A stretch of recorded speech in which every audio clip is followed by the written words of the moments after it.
Hey everyone, welcome back to the channel. Today we're going to answer which disc is best for you, the Slammer or the Socky Slammer.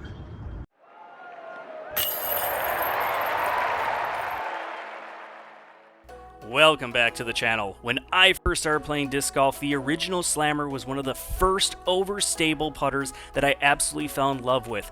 So with the release of the Sockibomb Slammer or Socky Slammer, I wanted to go ahead and see just how these two discs compare. So let's start things off by taking a look at the feel and also the profile. So both do have that thumb track, which I actually don't find annoying at all. With my grip, it actually places my thumb right at the edge of that thumb track, so it's actually very comfortable. When it comes to the profiles themselves, they're very similar. But when I first picked up the Socky Slammer, I noticed it felt slightly deeper in the hand, and it is just by a little bit. But since Ricky does have larger hands, it makes perfect sense to me that dynamic discs would make the Socky Slammer just a little bit deeper for him. Also worth noting, they both do still have that bead.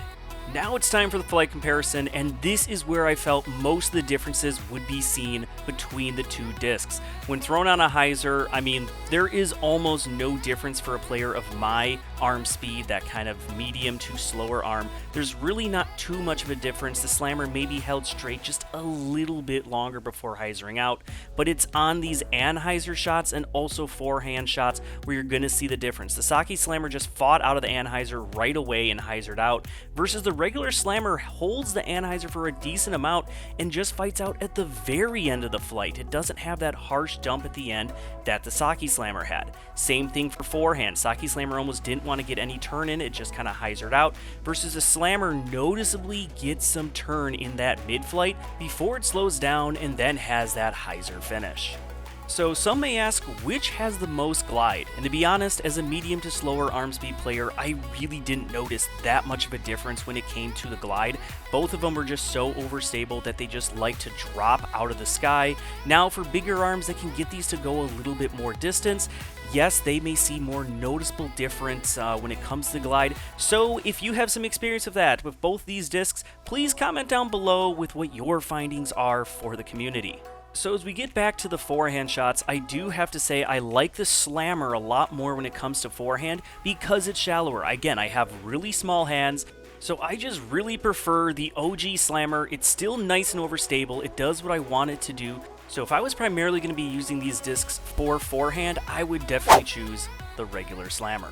Now let's go ahead and take a look at how I would use these discs out on the course. And for the Socky Slammer, if I have a hole where I need something overstable and I can leave it out way wide for me to the left, then I'm going to do that and just let it swing in. Same for forehand. If I need something that's going to ride dead straight, no inkling of turning over, then just have a nice gentle fade towards the very end. But then the regular Slammer, this is where I'm using it more on those forward pushing hyzer shots, but then also on tunnel shots where I need the disc to stay a lot straighter and not have nearly as much fade. Now when looking at these two discs on the same hole, if I'm trying to throw the same overstable sweeping shot, you can see the Socky Slammer has no trouble fighting its way back to the basket.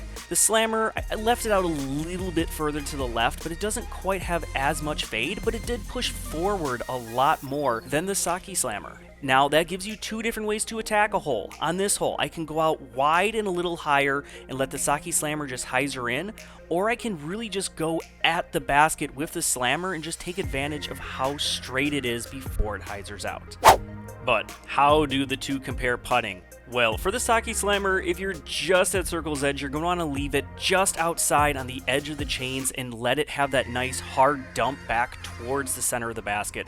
Versus the regular Slammer, it doesn't have as much of that harsh dump, so you can really put it right on the pole. And both putters seem to drop at about the same rate, so I really don't have to toss one higher than the other on circle's edge putts. Alright, now my final thoughts about the Socky Slammer and the regular Slammer. Well, it's no surprise, the Socky Slammer is a little bit more overstable than the regular Slammer, so if you're just needing something overstable and don't care about the depth of the disc, then go with the Socky Slammer. But if the Socky Slammer is just a little bit too deep for you, go with the regular Slammer, because the flight, yes, the Socky Slammer is a little bit more overstable, but they're still very close depending on how big of an arm you have. Well, thank you all so much for watching. As always, please subscribe if you haven't already, like this video, and until next time everyone, keep banging them chains.